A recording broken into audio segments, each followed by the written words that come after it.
Good afternoon and welcome. Welcome to our conversation today with Jessica Lee. I'm Steve Vieweg. I'm the director of the Center for Translating Research into Practice at the IU Indianapolis campus. It's a pleasure to welcome you all here and to have this conversation with you today.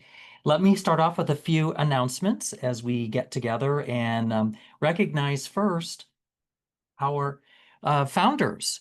And we're glad to have with us here today Emeritus Chancellor Charles R. Vance, who was the previous executive director. And while he was chancellor, his late wife, who passed away just a year ago, Sandra Petronio, had the idea when they came to campus to start recognizing translational research, research that is interdisciplinary, that is using or generating evidence and knowledge that solves problems in our community. And one of Sandra's big dreams was that we would have spaces to have conversations where folks could come together, whether they were community partners, students, staff, faculty, and just talk about ideas and see how we could solve problems together. And so you're benefiting from that today. So we're grateful for Sandra's vision and for Charles being with us today, and as we carry on this tradition of translational research on our campus.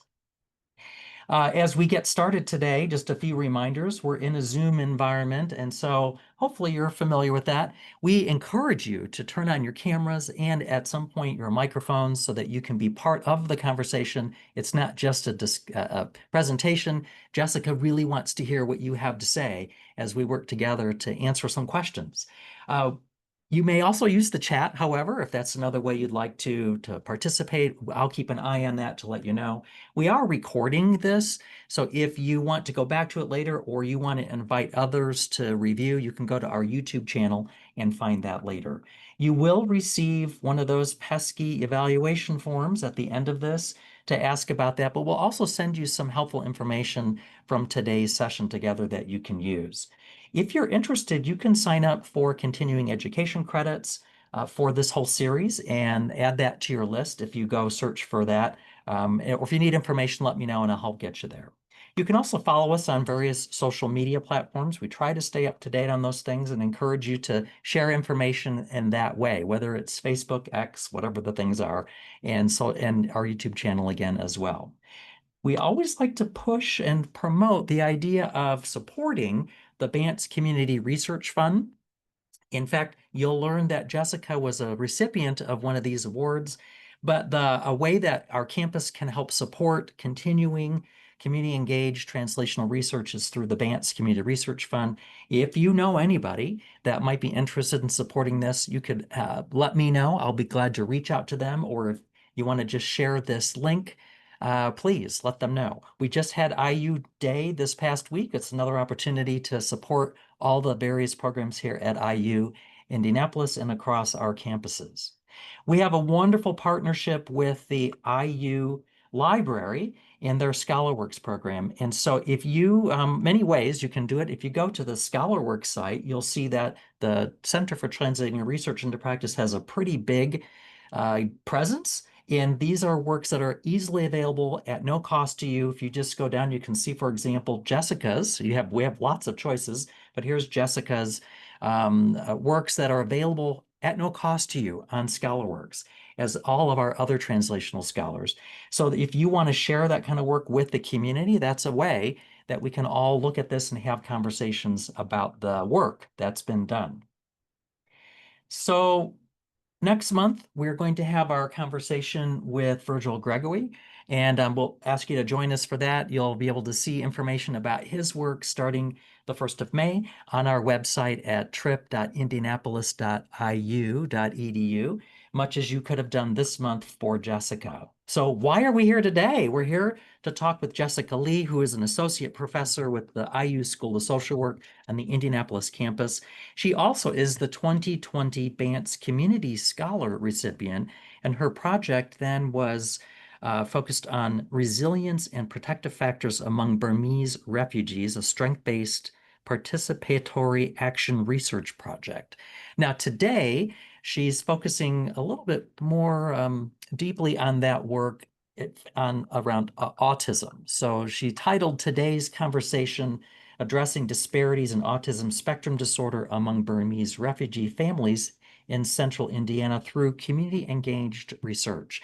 So I'm going to turn this over to our colleague, Jessica, and please give her a warm welcome. Thanks for joining us, Jessica. Thank you so much for having me. I'm going to share my slides.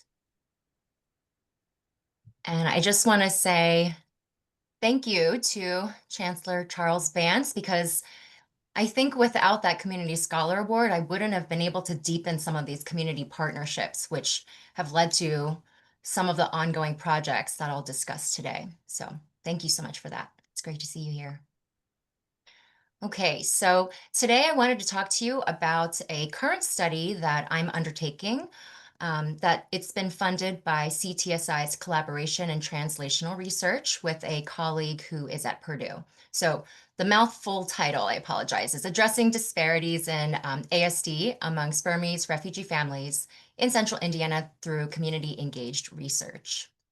So I wanted to start off with a question, just given our current political climate.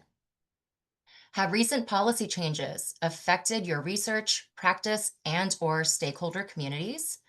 If so, how?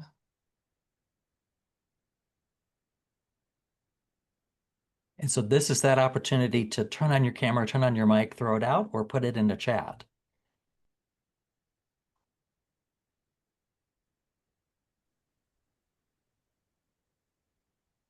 Paula, you've unmuted. Are you going to say something? There we go. I was like, where's my face? There you are. I work for the Community Outreach and Engagement Office of the Cancer Center.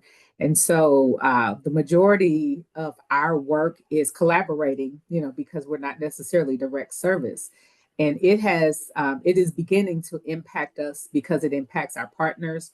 It impacts us on the inside too, as academic um, research institution, but it is impacting our partners in the work that they have to do. And of course, our wording, we're having to go through all of our wording and the things that we do to try to change things. But yeah, a lot of our partners' funding has been cut off, or either, their institutions or their programs have been cut altogether. So it impacts us in that way. Thank you for sharing that, Paula.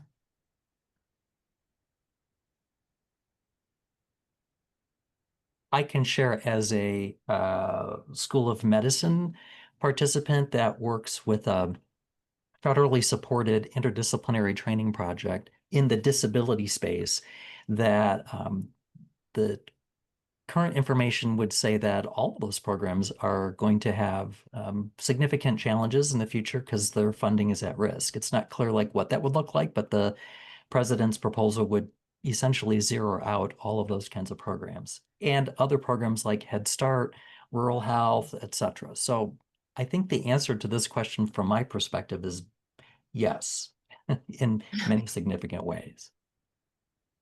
Unfortunately. Thank you for sharing that, Steve. Anybody else want to share? And there have been some policy changes at the state level that have just been announced. So potentially there could be more changes that will be rolling out in the near future. So I just wanted to pose this question because one of the themes that I wanted to talk about today was this idea of responsive, community-driven research when looking at translational research. And this is something that I've absolutely been encountering in my research with refugee and forced migrant communities, I would say since 2017. There have been so many different changes. So part of the challenge is trying to find ways to still work within some of these different confines of policy and also to just be responsive to what are now going to be priorities amongst the community members. So just to give you sort of an idea of Burmese refugee resettlement in the US. So historically, the United States has been one of the largest receivers of refugees worldwide for permanent resettlement, or the UN's third country resettlement program. But as you can see, this is the Migration Policy Institute's data looking at 1980, which is sort of the official start of the refugee resettlement program in the United States. until 2025, you can see that there have been major changes. And in our recent years, you can see how there have been significant drops with the presidential administration changes. And the two different lines I just wanted to talk about, the blue are the annual ceiling numbers, which means those are determined by presidential determination as to essentially what's the ceiling that the United States will accept in terms of refugees resettled. So that's something that comes out from the president's office. And the orange is reflecting the actual number of admitted refugees. So just to say, within our local context, these changing policies have been an absolute reality. It's been a reality for a lot of community members as well. Indiana is home to the largest Burmese refugee community in North America and also arguably in the world outside of Southeast Asia. Indiana, interestingly, is considered it's considered a destination site in the United States for Burmese community members. So they like to call Indianapolis Chindianapolis because it has a very large and robust Chin Burmese community. If you ever go kind of south side towards kind of Greenwood, Southport area, you will definitely see a lot of Burmese businesses, restaurants thriving. The Burmese population in our state is estimated at around 36,000. The majority of these community members are refugees that have been resettled here or in other states and have arrived here. And also research and practice evidence, and this is really preliminary research, has indicated that the Burmese community is exhibiting high rates of autism spectrum disorder amongst children, and also low health literacy and underutilization of health resources. So something that I was able to find through some of the participatory action research that I've been undertaking with the Burmese community is that there are great resources. There's so much in terms of assets and strengths within the community and a high level of resilience. But with that, there is also a high rate of needs. There are barriers to care, and also there are just a lot of realities that community members are dealing with. So if you followed the news in 2021, in February, there was a military coup in Burma, and that really affected a lot of people. It affected local communities who have transnational identities, some people who are living here who moved back to Myanmar. For instance, some of my community partners I was partnering with were then there being disrupted. And in more recent news with the earthquakes, there are a lot of challenges that are affecting a lot of our local community members.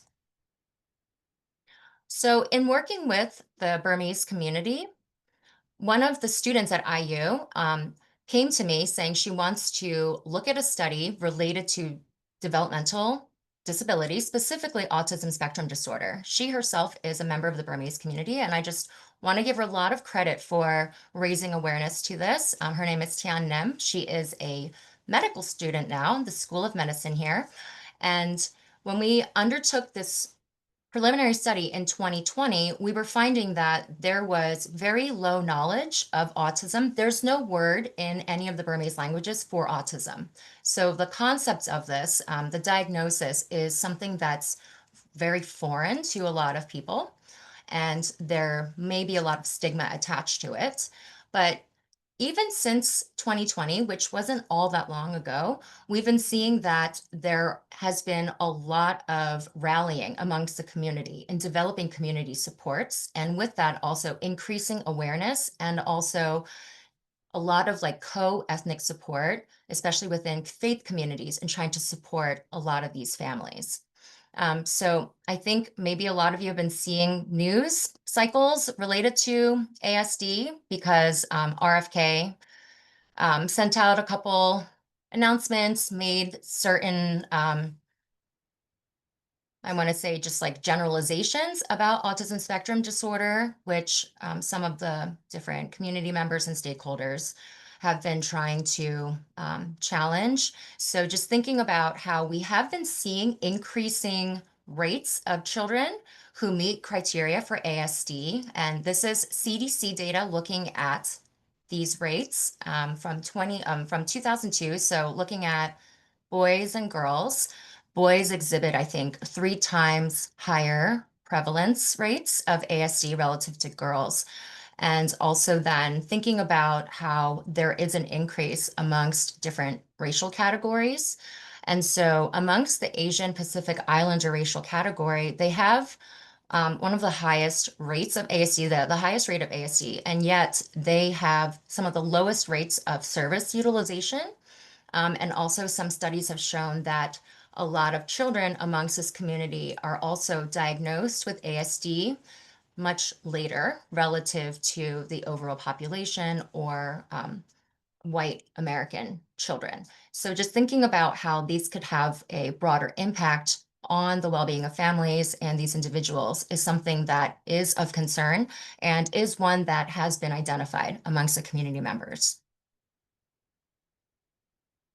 So again, there is a delay in some of the screening and potential service utilization amongst some of these family members. And there is still a limited understanding of autism spectrum disorder.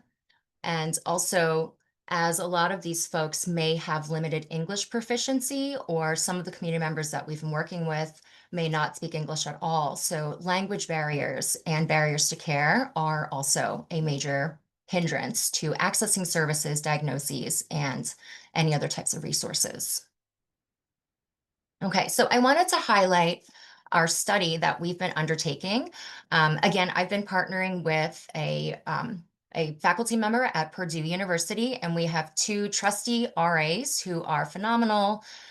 We have Tian Nem, who is a medical student here at IU, and we also have Jenny Tang, who is a clinical psychology PhD student at Purdue. So we took a twofold approach to this project, and we were really interested in trying to understand the barriers, the experiences of families who have children with autism spectrum disorder amongst the Burmese community. And in order to really understand what's going on, we did qualitative interviews with 3 different populations. And then for the second phase, we then ran caregiver groups as an intervention group to try and see if these different approaches, using evidence-based approaches for caregiver support, could have an impact on some of these families. How do we do that in a way that's culturally relevant? So in the first group of interviewees, we had caregivers, so Burmese family members, parents or siblings with children with autism spectrum disorder. We also interviewed service providers locally within our central Indiana context. So those included psychologists, social workers who are working directly with families and Burmese community members in the diagnostic, screening, service provision process, and also speech language pathologists. And finally, community leaders who we really included a broad range of folks. So local Burmese church leaders, such as pastor faith leaders, church leaders who work within the educational context. We also had a school resource specialist who also acts as a language interpreter amongst one of our local public schools, and also a number of Chin language interpreters. So some of the key themes that we found from this study was that language barriers were a significant concern. There was considerable caregiver burnout amongst the parents or the siblings in caregiving.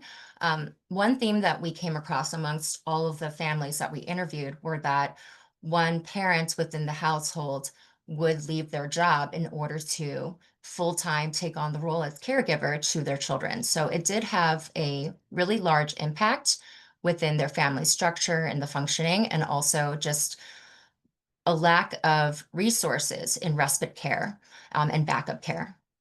The importance of the ethno-religious community and the support that it provides, specifically among some of these Burmese churches locally, and stigma and perhaps misconceptions of ASD that people within the community are experiencing.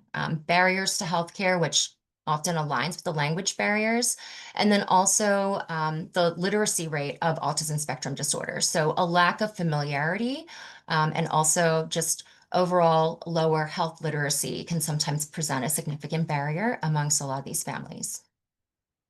So after conducting our qualitative interviews, we ran an 8-week program for caregiver support. My apologies. And we've been calling this Together Strong. And we've run 2 cycles of this in 2 different contexts. So in our interviewing process, we were finding that some of the local Burmese churches here, and the churches here are mega churches, some of them have like 15,000 members. A lot of them have been identifying that autism is an increasing need. So they were starting to create programs or Sunday school classes specifically for children with ASD or developmental delays.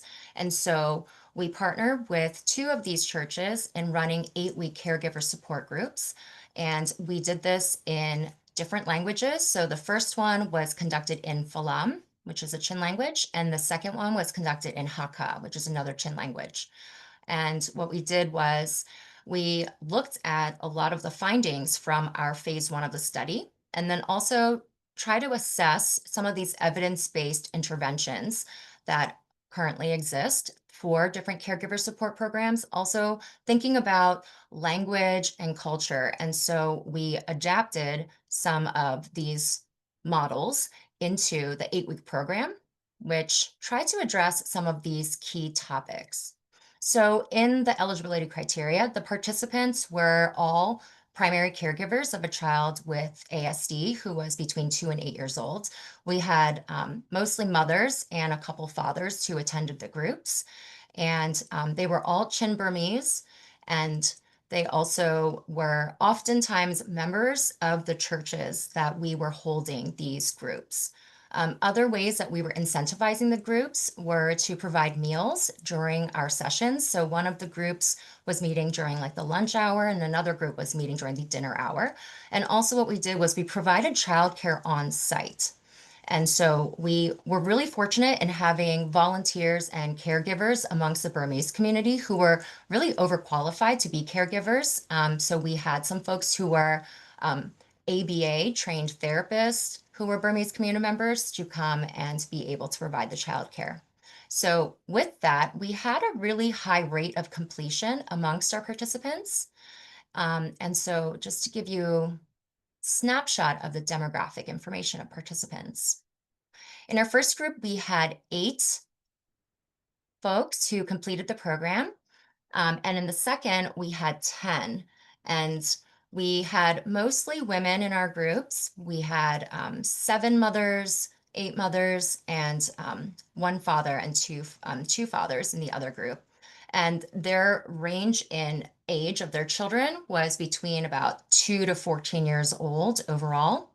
Their annual household income that they reported, about 72% of them reported that their income was less than $48,000.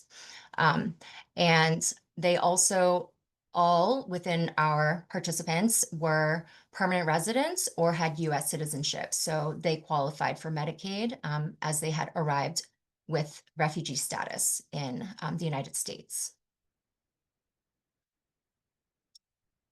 So I'm not going to go into too much detail, but I just wanted to provide this in case you wanted to refer to the slides later.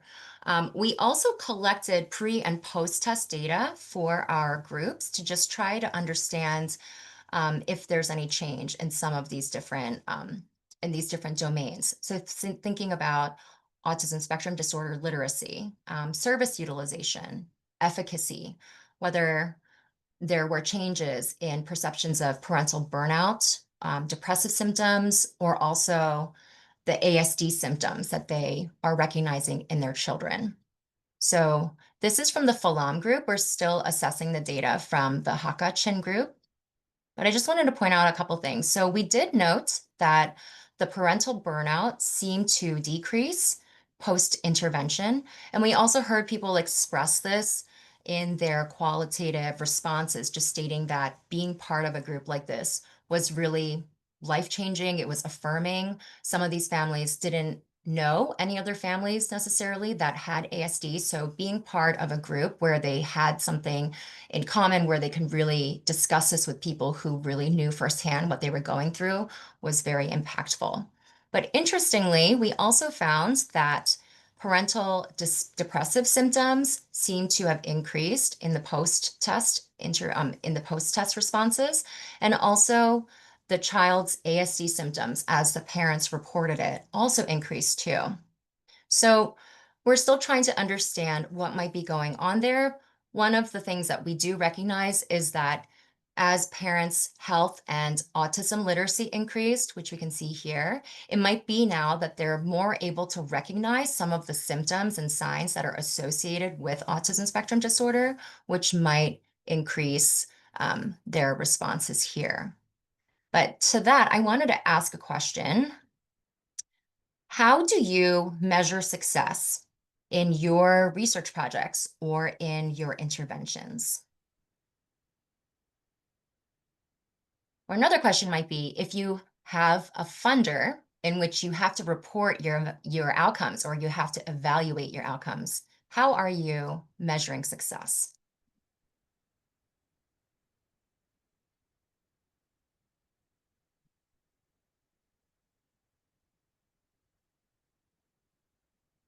So this is the awkward pause phase, where hopefully someone's thinking about that and may have a response for conversation.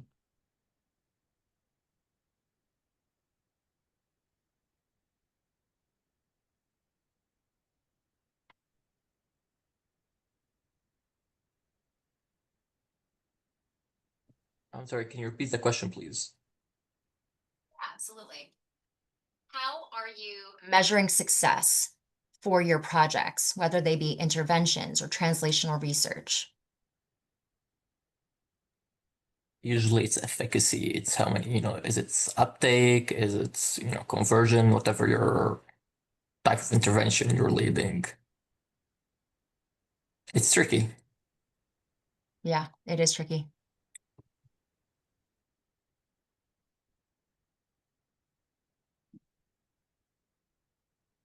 Jessica, I like to think about this in several ways. I mean, from a funder standpoint, obviously, there's a need for data, measurable data that would say that we, like you're trying to present here, like here was where we were before and where we were after to show that there's some kind of significant measurable difference.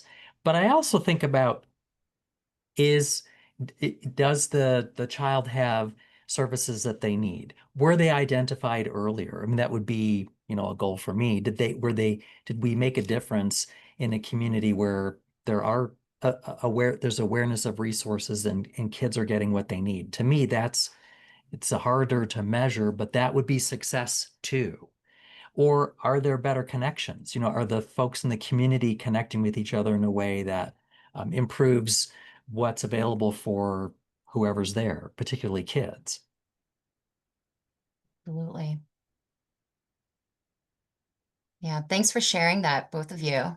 I ask this because we do find some mixed findings in our pre and post tests, but also I think with sort of the changing landscape for research funding currently, it might be something for us to consider.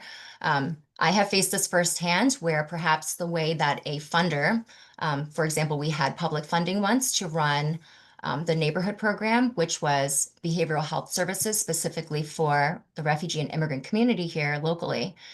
The funders' measurements of success did not align with our measures of success. For instance, they measured success in terms of how many referrals were we making amongst community members to receive inpatient care. They thought that was successful because then it shows that you're doing a good job at, let's say, surveilling and referring people to services. Whereas some of the activities that we were doing were preventative in scope and trying to really prevent people from getting to potentially a crisis point or the level of distress that may warrant them to require inpatient care. So that was something that was interesting. And going back to the first question about the policy changes, that happened in about 2017. So right with the presidential administration change that occurred in January of 2017, we actually lost our funding. And part of that was just changing priorities, but also the differences, I think, in the way that we conceptualize success. So it was making me think about the ways in which we might need to have multiple modalities of measuring success and also trying to understand the standpoints from which we are going to be perceiving success. Who is going to be the ones to address it that way? And thinking about it from multiple perspectives. So again, qualitative results here were very illuminating. And again, just thinking about how health literacy can be very profound, and also the concept of an autism community, which some research shows can have a really significant impact on families and for children. And so for these community members now developing an autism community, having that support was something that was also very, very impactful. So some of the qualitative responses that we gathered were overwhelmingly positive. So just anecdotally, we would run these groups, and we would have like 2 hour sessions, maybe 2.5 hour sessions, and there would be times in which the parents did not want to leave. So they really just benefited from having that respite moment where they knew that they had childcare that they could trust.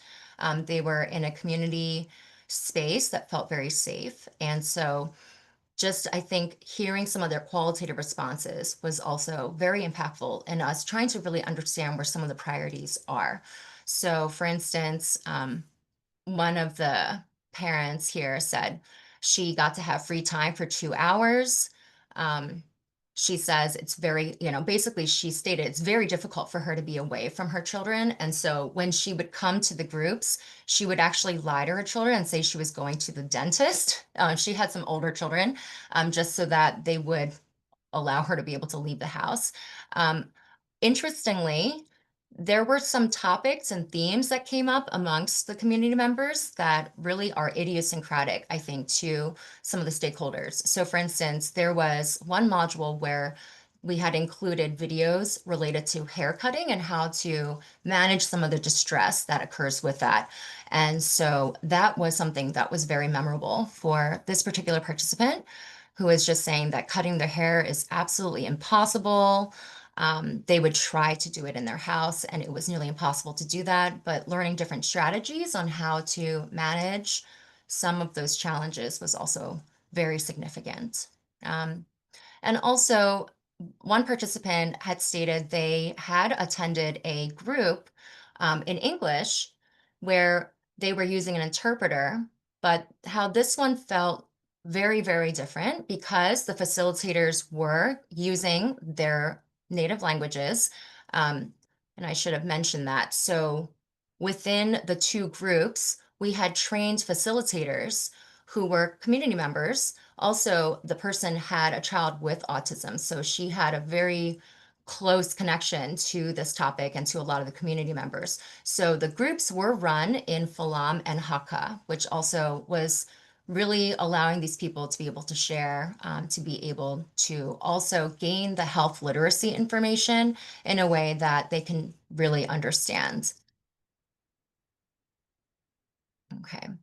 Um, and then I also just wanted to highlight that a lot of the work that I do is trying to move towards community-driven models of translational research. So I developed this table to try to illustrate sort of the spectrum that often exists with campus community partnerships and also with community engaged research. So it can go from a university-led approach, and then I think all the way down to a community-driven approach. And I think historically, a lot more of the research, and specifically within the realm of behavioral health, has very much been university-led, where a lot of the decision-making often comes from the university community members and perhaps is not necessarily including community members from the start when research questions are being developed, or perhaps when priorities and needs are being addressed. And then also thinking about some of the outcomes or products of the research with more of a university-led approach, oftentimes it's going to be the university perhaps informing the community from sort of like an expert approach versus in a community-driven approach, the community leads the partnership. So, for example, from our research, we published an article, and we'll share the link to the preprint of that. We had our doctoral student from Purdue be the first author of that. She was one of the facilitators for the group, and she really took on a large leadership role. And so just thinking about how we're trying to include the community members and partners within the scholarly community is something that we're also really trying to move towards as a model. Okay, and then finally, just some considerations for community-driven research. This is sort of just thinking about from a methodological approach, how do you do community-driven research or be responsive in your translational research approaches? And this is just coming from some of my own research experiences. Building authentic relationships with community members before engaging research has really been key. And I will say it does take a lot of time. I think it takes time investment prior to undertaking research, where you might not be taking on a researcher role when you're first getting introduced or perhaps gaining entry into different communities. You might be there as a volunteer or trying to serve perhaps some of the needs that are being identified by the community members. Also, partnering with community members who can act as cultural brokers and interpreters from the start is also really important. And also trying to expand research questions beyond deficiency models or problem-focused models, which is often the case in research in behavioral health, specifically with ethnic minorities. Oftentimes, they are taking more of a problem-focused approach rather than trying to think about what are some of the strengths within the community. And then also considering the needs and maybe some of the vulnerabilities that are being presented amongst the community. So for instance, we had almost 100% attendance of our participants throughout the 8 weeks. And just doing some past social work practice, that's amazing to have almost 100% attendance. Susan, I know you're smiling because sometimes just seeing people drop off or, you just lose track of people, they stop coming to different things. So one strategy that we built in was to have childcare on site and also to have meals involved too. And for people who had transportation challenges, we also were going to find ways to reimburse them for transportation or to provide any sort of support for that. And I think because of that, we were just really able to address some of their potential competing needs that would hinder them from being able to access a program like this. Also thinking about what are the benefits for the stakeholders themselves, and really trying to think about how that's going to translate for the stakeholder population. And then also co-disseminating research findings with community partners across multiple venues. So not just within the scholarly, dissemination outlets of journal articles and publications, but also presenting infographic information that can be delivered to community members in a way that will really be salient. We provided some resources that were translated into Falam and Hakka that we were able to distribute to the community. Also, really building networks and allowing them to know where they can access services. That was something that really allowed our project to have an impact that was going to have a benefit on the stakeholders, but also have potential opportunities for sustainability. So with that, my final question was specifically about sustainability. How are you addressing sustainability for your translational research projects or for your practice? Are there challenges to sustainability that you're encountering?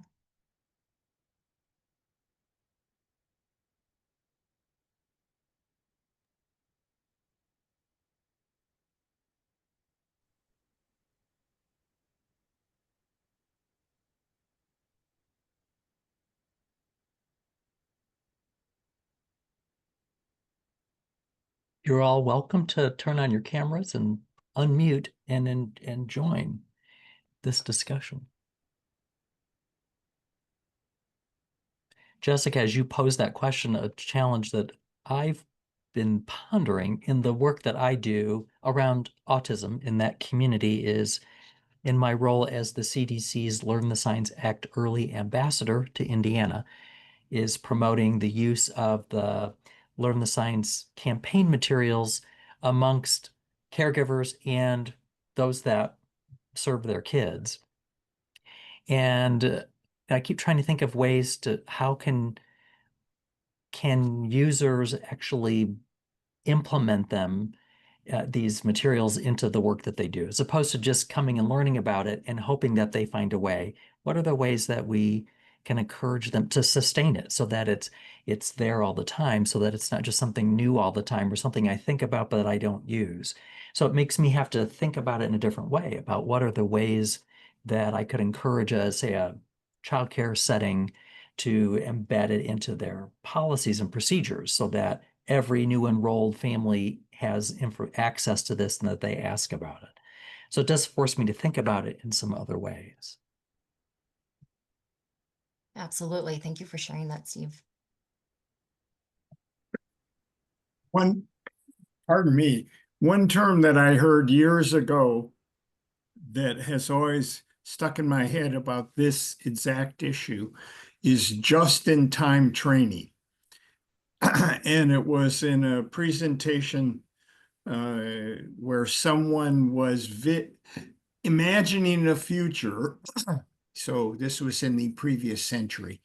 Imagining a future when you would be stuck with trying to deal with something, and all you would do is pick up not a phone back then, go to your computer and you'd click on it and it would pull up a training module.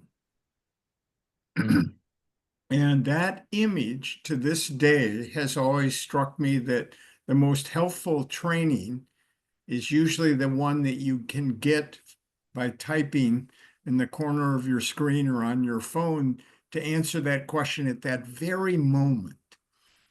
And so one of the things that I wonder about is how, to Steve's question and to yours, how do you get it so that people, when they have a question, can get an answer in a timely fashion, or pull back an answer that they got in a training program like the one you did? And I don't have the answer to that, but somehow it seems we ought to get a benefit of technology to be able to do that, so that if the CDC's got material, is there a way to make it simple to use? And maybe that's what AI will do for us. But that's one that I think that's a tie together from my point of view, and to do it in a culturally comfortable way for a community where the range of time they've been in this culture here is highly variable, I assume. So anyway, a thought. Yeah, thank you for that. I definitely think there's a lot of opportunity to use technology, to your point. Absolutely. Yeah, I think sustainability is something that we're encountering right now because different community members have heard about the two caregiver groups that we've run. And so there has been overwhelming interest. And we've gotten requests from two different churches that have different languages also represented, if we would run intervention groups there for some of their families. And so we're trying to find ways to sustain this. As I said, we were able to train some community members in how to run these 8-week programs. And so having kind of a train the trainer model is something that we're hoping can have sustainability. And again, I think just seeing that there's so many strengths and resources amongst the community. I mean, for our last group, we were able to recruit 3 different caregivers who all had training as ABA specialists, applied behavioral analysis, and also were members of the Burmese community. So it was phenomenal to have them there, and also different people who wanted to just volunteer. So seeing that there are opportunities and strengths within stakeholder and patient populations, I think can be one way to really sustain some of that. And then also to your last point about technology. So some of the groups, they're just stating, oh, we wish that this would keep going on. You know, they were rather sad that it wrapped up after 8 weeks, but having them form sort of like a chat group amongst the families who participated, they use an app called Viber. It's kind of similar to WhatsApp. And so that's what they all have on their phones. And so creating a Viber group where they can share resources, they can share, you know, just some of like the challenges or ask questions from one another, or maybe even schedule, you know, opportunities to have their families get together. So that's another way that we've been trying to think about the sustainability. But I do think that as translational researchers, we do have a responsibility when it comes with some of the sustainability, because there is a potential need amongst the community, and especially if we're receiving a lot of requests for those needs, sometimes I do think of how are there going to be opportunities for us to respond to some of those. And I just saw Susan Glassburn's note in the chat, which I think is a really good point. So I just wanted to read that if you all didn't get a chance to look at it. This was to the earlier question about how do you measure success? And she wrote, I also think that when people are dealing with grief or loss of having a child with issues, that sometimes when they are in a space, when they get in touch with their feelings, they get worse before they get better. And that is not indicative of the group or intervention not working. I think that is a really good point. And it's interesting also to think about this from like a grief and loss model, because we definitely did notice that amongst some of the parents where they were coming to the point of fully understanding and then therefore accepting some of the realities of their child's conditions or the impact that it might have on their family.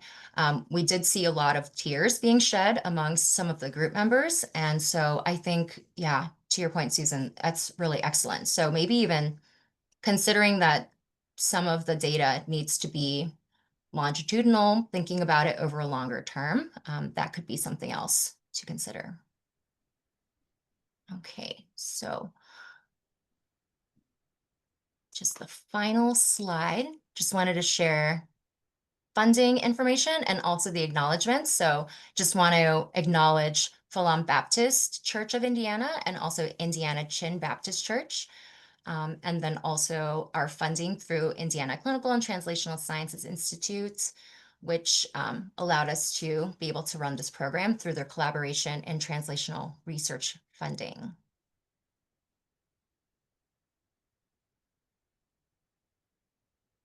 Well, this is our opportunity to take a pause and to thank you, Jessica, for engaging us in a interesting and lively conversation about the work that you're doing, the community engaged work, and how we sustain that. And it seems particularly timely as the state of Indiana has just finished its session and legislative session. And so we'll be all understanding the impact of the budget since there was less money than they thought going into it. And so how will that impact, as well as the other things that might be going on? And then at the federal level, there's been certainly a lot of changes, which you talked about. So this is a great opportunity for us to think about that. So we like to pause at this place in the hour to again, thank Jessica for doing this, acknowledge that some of you may need to go do other things that for the top of the hour and that you've taken perhaps your lunchtime to join us. We appreciate that. So join me in thanking Jessica with a air applause, etc. And as we usually do in these times, we'll continue. We'll stay here. We'll get rid of the slides and just have some conversation. For those that want to stay around and continue some conversation, we can, but we understand if you need to go, you need to go.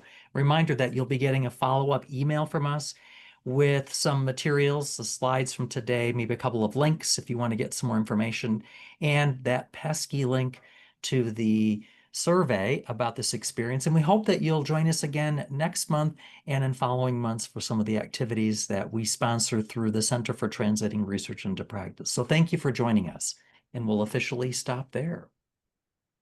Thank you for having me.